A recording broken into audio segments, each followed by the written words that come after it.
Calling all detectives. Some tokens are good for streetcar rides or drinks at a bar. But I once found a token good for $5,400 in cash. That is the situation on this page from my casebook. The casebook of Jerry Browning, private detective. It doesn't take a private detective like me, Jerry Browning, to realize that money has no home. It only comes to visit. I was entering the lobby of the finance building to keep an appointment with the secretary of the Dairymen's League when the man who bumped into me hard enough to knock me off my feet didn't stop to apologize.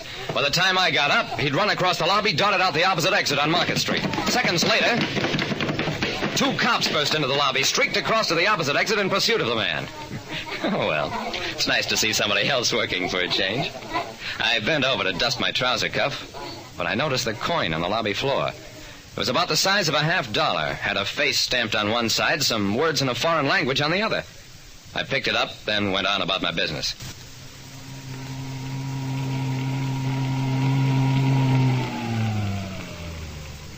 The appointment was brief, just long enough for the secretary of the Dairymen's League to give me a check for $200 as payment for a job I'd done. If you'd rather have the cash, Mr. Browning, you can cash the check at the currency exchange in the lobby. I needed cash, so 5 minutes later I was waiting in line at the currency exchange. I'd put the check in my pocket, and as I reached the window, pulled the check out and the coin I'd found along with it. On impulse, I flipped the coin through the grating. This worth anything? Shut up, wise guy. I was so surprised that I didn't say anything for a moment, which was long enough for the clerk to shove a bundle of money at me. I staggered across the lobby, counted the money I'd been handed. $5,400 for a battered silver coin. When I offered a currency exchange man a coin I'd found, he gave me over $5,000 in cash. I went out to my car, got in, and did some thinking. Now, for all I know, there may be old coins worth $5,400 or even more. It's a cinch that a currency exchange clerk wouldn't know about them. So why was I given the money? Unless the coin was a token, private currency with arbitrary value. But what kind of a token was worth $5,400?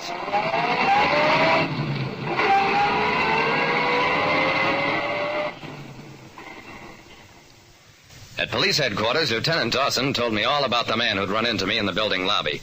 He's Willie Roach. Willie the Roach, they call him. He's been identified as one of 5 men who lifted a factory payroll last week. Did your men get him? No, he got away. But we'll catch up with him. Why? I tossed the bundle of currency on his desk, explained how I'd come by it. For the next 10 minutes, Dawson burned up the telephone lines. Then... There's no record of serial numbers on the stolen payroll money, Jerry. Maybe this is part of it, maybe not. But we'll soon find out. Just a second, Dawson. You go over there and pull a raid and they'll laugh at you. Deny they ever gave me this kind of money for a battered coin. Yeah, I guess you're right. So what do we do? Dawson, I've got a feeling that whoever thinks this money belongs to him will be trying to recover it, and soon.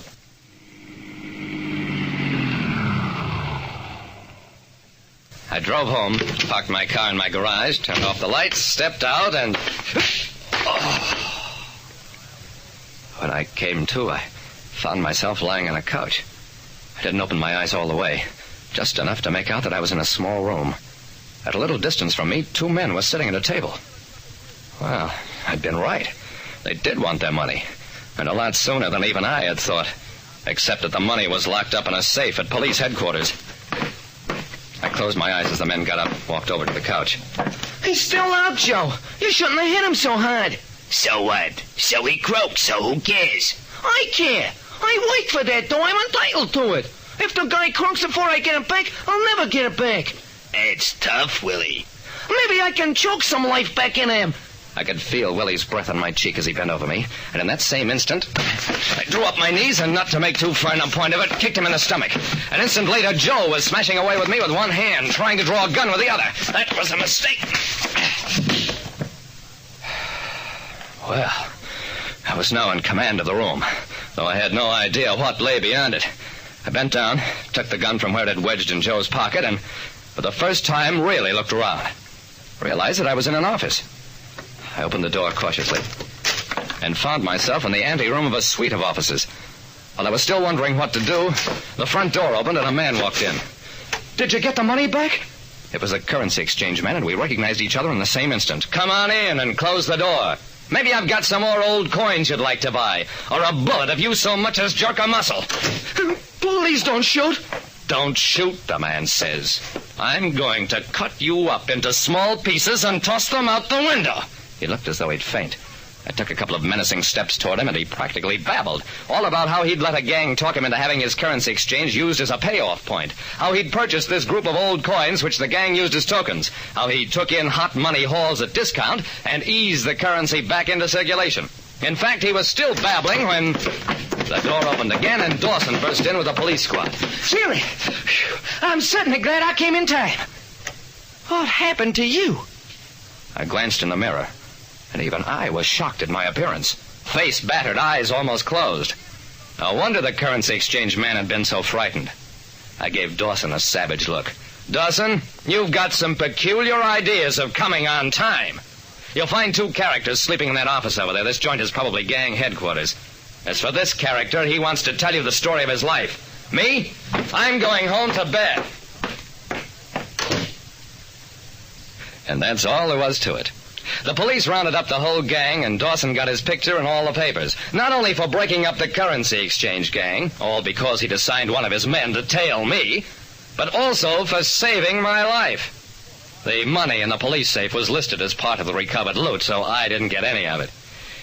Oh, well, private detective can't expect to make money all the time. Sometimes he works for practice, too. But anyway, like I said, whether it's old Spanish coins or $1,000 bills, there's no use worrying about money, since it certainly doesn't worry about you. Listen next time to Calling All Detectives, mystery drama, mystery quiz, and a chance for you to match wits with yours truly, Jerry Browning, private detective.